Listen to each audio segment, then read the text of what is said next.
Siddiqui, and we are getting some breaking news, a mega CNN exclusive at the top of 3 p.m. And this is to do with the G20 Summit, the G20 presidency that India has attained this year.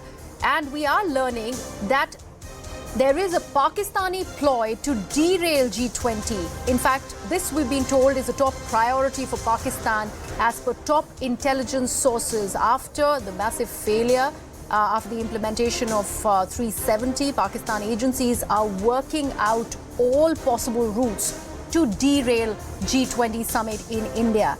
My colleague Anand Narsimhan is joining us on the broadcast to throw light on what this entire matter is all about. Anand, what situations are before us and for the intelligence agencies that have actually zeroed in on this conspiracy by Pakistan, and what is it that we're learning that Pakistan is planning on doing?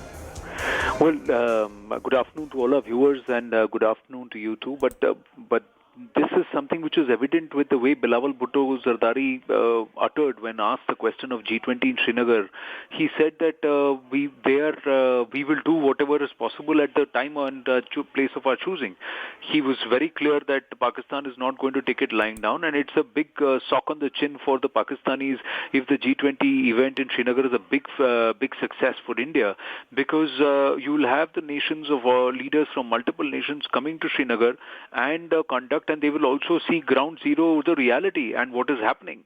And this will bust all of the international narrative that Pakistan has spun over the last many decades, where they're solely obsessed about Jammu and Kashmir not just as an integral part of India, but also a very vibrant and happy Jammu and Kashmir, which is doing very, very well, immensely developed and doing well. So now what we're given to understand is that terror outfits, diplomatic channels, outfits outside Pakistan have also been tasked to do whatever they can to ensure that this doesn't happen.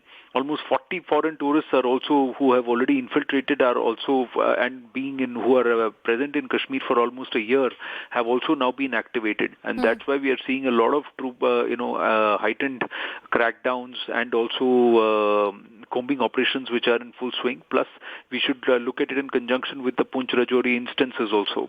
Also, in a recent alert, intel agencies are saying that they will also target Federal Terror Investigation Agency officials. That means NIA officials are also on their radar, and they have started using a very, very Naxal Maoist kind of an operation where they're trying to hide in the jungles and then come out, strike and get back. There are sources saying that they have covert support from the Pakistani military establishment too. Pakistan actually is trying to show to the world that what India is doing is illegal and that Jammu and Kashmir still is thrived on, whereas the reality is different. So this is why the whole aspect of them wanting to derail G20 is something which is standing out. Now, these are the inputs that we have. Our investigations editor Manoj Gupta getting us these details, but Indian establishment and the Indian agencies are aware that this will be an eyesore and this will be a big pinprick, because Pakistan suffered huge embarrassment with the successful abrogation of Article 370 and 35A, and thereafter not just peace but also development and fast-paced development coming to Jammu and Kashmir, and the whole narrative swinging away from Pakistan, something that they've tried to curate more than over the last three and a half decades, if not more. Now, if G20 successfully held in Srinagar, for Pakistan, that's a huge narrative blow, because leaders of multiple nations will be present in Srinagar, and Pakistan can ill afford this, and that's why there is a huge effort to try and derail this. That's what we're given to understand. But our agencies are also on a high alert, and everything will be done to try and quell any kind of damage that is aimed at with respect to this event at Srinagar. Anand, it's interesting that you also talk about this in context of what has been Bilawal Bhutto Zardari's body language and also his statements vis-a-vis Kashmir while he was in Goa, while he was in India. We also had, in fact, intel a year back when there was news about India attaining presidency for G20. At that time also, Pakistan being unhappy with the events in Jammu and Kashmir that would be held vis-a-vis G20, and it had made it amply clear that that unhappiness was there out for everybody to notice. There was also a report that he wanted countries like China, Turkey, Saudi Arabia to block and in fact boycott this summit altogether. Do you have any information on that? What are you learning about that? Well, they are confident some of the nations will block or boycott it, But if that happens, then it's a huge statement on G20, because G20 is not supposed to be a diplomatic or a political platform. It's a platform for trade and cooperation.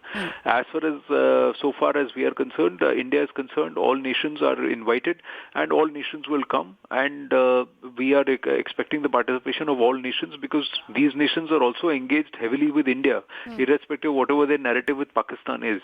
The other aspect is that who is Pakistan to tell India what should be done in our own home, on sovereign territory that belongs to India? Can you or me tell somebody else what they should do or should not do in their home, because we believe that home is ours? This is exactly what the Pakistani narrative has been. And that's why it's going to be a big message to the Pakistanis that this kind of a story and this kind of a narrative is not going to fly anymore. And what is Pakistan's stature today? A nation which is going out with a begging bowl to all these countries. Yes. It's again further going and begging a little more, please don't go. That's what they are doing. And this is the only narrative that sells for them. Now, if this narrative also is killed, then Pakistan has nothing to say to the world and nothing to go back and say to their own constituency or say to their own people. See, the larger pressure on Shehbaz Sharif and the Pakistan military establishment, which has propped this entire coalition of the erstwhile opposition, is that Imran Khan will also give them hell internally, because Pakistan has to conduct elections very soon, and the PTI is really going hammer and tongs at the current establishment. They will be immediately portrayed as weak the moment there is a successful G20 in Srinagar. So these are all their own internal problems, which is manifesting in them trying to shake up things in India and derail things in India. But this Kashmir narrative is a failed one. And that's the simple point. When our defense minister, when our foreign ministers say that the only part of Kashmir that needs to be now spoken about is the occupied territory that the Pakistanis are squatting on, that is Pakistan-occupied Jammu Kashmir. And that's the whole point. And India is going to push forward with that narrative, and the nations cannot ignore India. If they do not respect India's sovereignty, if they try and stay away, then they will also have to pay with the fact that India will have direct repercussions vis-a-vis trade, vis-a-vis engagement and diplomatic engagement. So India will also weigh in, and the currency, that diplomatic currency that India has today, and the stature that India has today is far greater than a nation which is struggling to even keep $5 billion in their reserve and to stay above the bankruptcy line. So these are aspects which need to stay, and it's time to move on from the Pakistani manufactured narrative. But yes, they are desperate and they will do something in desperation. We have to be on our toes, because they need to get it right only once. Even if they try 99 times, we need to get it right. When I say we, that means India, and the security establishment needs to get it right 100 out of 100 to make sure that no untoward incident happens. But Anand, more importantly, cooperation from the people on ground is also hugely expected. Absolutely. There is a huge amount of cooperation from the people on ground in Srinagar who will not want any of this. So, Anand, one final follow-up question. I also want to understand, right before the Defence Minister and Foreign Ministers Summit here in India, there was a big meeting of Pakistani Chief of Army Staff where he had visited China, where he was in Beijing for 4 days. There was a lot of hobnobbing there between China and Pakistan. Of course, what is happening vis-a-vis Indian events, vis-a-vis G20, was a matter of discussion there also. What does one make of that? Well, see, India's position is very clear. India's position is that it's going to push forward with its agenda of what it has, not just for this region, but for the world at large. It wants to represent those nations who have no representation, even at the UN, even at multilateral forums, and it wants to become the voice of nations that are looking up to India to follow its growth story, an inclusive growth story. And India is going to continue to do that. Yes, there are hawks sitting on all sides. If there is China, which is hawkish with India, there are other nations which would look at India as a strong threat or challenge. Even the West will see how India is wanting to grow, but none of these nations can not engage with India. So if India was chairing the SCO, Ajit Doval is also going to be now meeting the entire security meet that is being held in Saudi Arabia, which is driven by the US to build a massive infrastructure push, to build a massive rail project that will connect all of West Asia.